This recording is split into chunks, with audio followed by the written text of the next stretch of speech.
Good morning. Wait a second. Where's Steve? Well, he just texted me and he's giving me the lame excuse that his baby just got the stomach bug, so he can't make it. Anyway, so I'm glad to introduce our very lovely guest today. It is Julie Carter. She is the general manager of a community association, Lake Forest Community. Julie, why don't you tell us a little bit about you, about your community, where you're located, what do you do, and what makes you a very special guest for us today? Well, thank you, David, for having me. I'm sorry to miss Steve. So, I'm a community manager in Southern California. I've been in the industry since 2003, so coming up on, 20 years. I manage Lake Forest Community Association, which is 1,701 homes. We're located in Southern California. We have two lakes, we have forests, we have a large clubhouse with amenities such as pools, a lagoon, tennis courts. It's a pretty fantastic community. But I didn't start with on-site. My previous career, I was in portfolio management. So I moved my way up to on-site, and it's been a blessing. I've been with them for 8 years. Wow. Yeah, this is almost like a little bit of a village that you're managing at this point. Yeah, I'm like the mini mayor. Yeah, exactly. There you go. So, how's budget season going for your mini town of Lake Forest? Budget season's starting a little late this year. Obviously, since COVID, we've all struggled with our budgets. In previous years, what we would do is we would look at an 18-month, trend, but now we're looking out, 2, 3 years in the past just to try to figure out our expenses. And I think that is, common for all managers. But this year is particularly interesting because not only coming off of COVID, supply chain issues, but obviously nationwide dealing with the rapid inflation. Unfortunately, in the news, it's fire season. Now we're getting towards the tail end of fire season. How did it go about this year?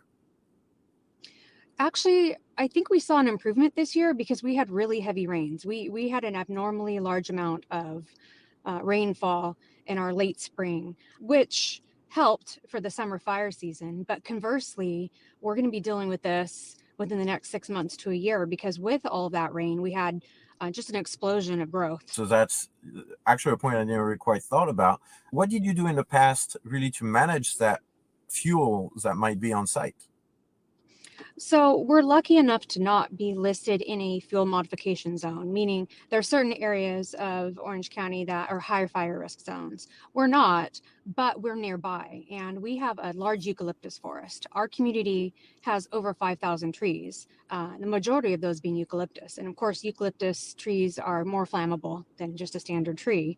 So what we had started to do is we started to partner up with the local fire authority. You can go on their website and they've got fantastic resources, but really having a fire authority representative meet with you and point out, hey, here's the areas, here's what you're looking for.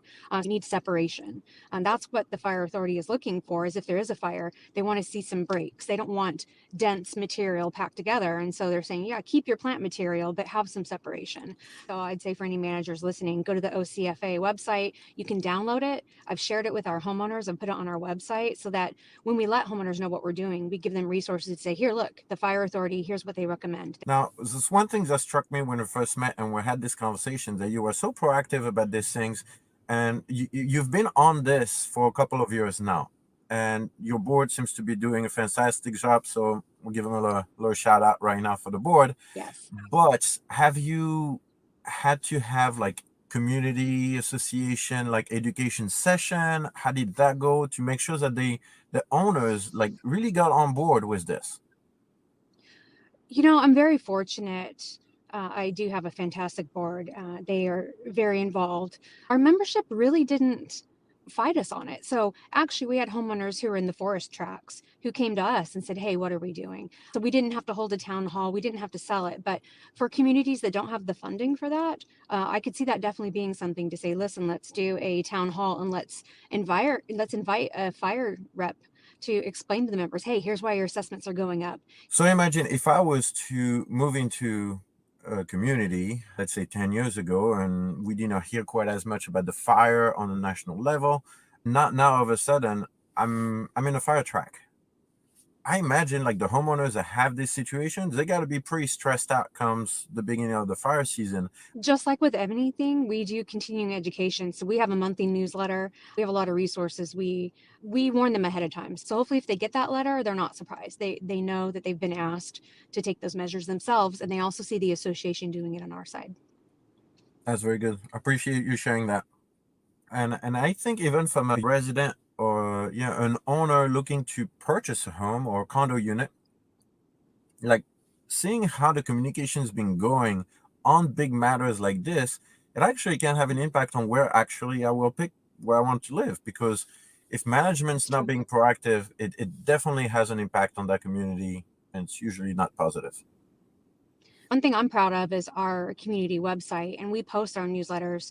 We have newsletters dating back to 2017. And so, there's pros and cons to having so much of that open to the public. But I feel like for people who are Hmm. coming in, they can read those newsletters and they can really get an understanding, if they choose, of what kind of community they're buying into. Let me ask you one more question regarding your skills as a manager. How do you keep your residents cool-headed?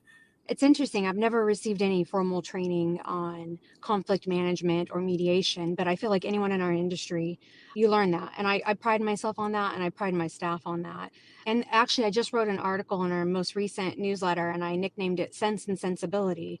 And I pointed out to our members that this year in particular, we've seen a lot more conflict, and homeowners are frustrated, and the way that they're communicating with us and our staff is unacceptable. So I try to educate them on, you know, we appreciate when you're frustrated, but there are ways, there are avenues on how to express that. And so our board's fantastic about having our back. If a homeowner steps over the line and they verbally abuse our staff, we call them to a hearing and we suspend their clubhouse privilege.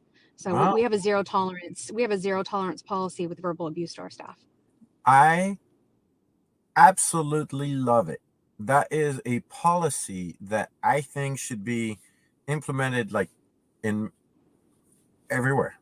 Everywhere. Things that would be like some homework here that we could do in the industry to actually protect the manager and protect their, mental health and way to make a living. Absolutely. And I know mental health and work life balance has been something we've been pushing for in this industry for a long time. And now we're starting to see the change. It's Yeah. slow, but we're seeing it, especially with Generation Y coming in. They just won't tolerate it. And I think, for all the fun that people poke at them, the less people will tolerate this, the less it'll happen, because you just won't find managers anymore. The new incoming managers just will not tolerate it. Whereas the old school managers like me, I kind of gotten used to it. So I think it's fantastic to have a new generation coming in saying, no, that's not what happens. We don't accept being spoken to that way. And if it doesn't get addressed, we'll move on. Everyone's got choices. I agree 100%.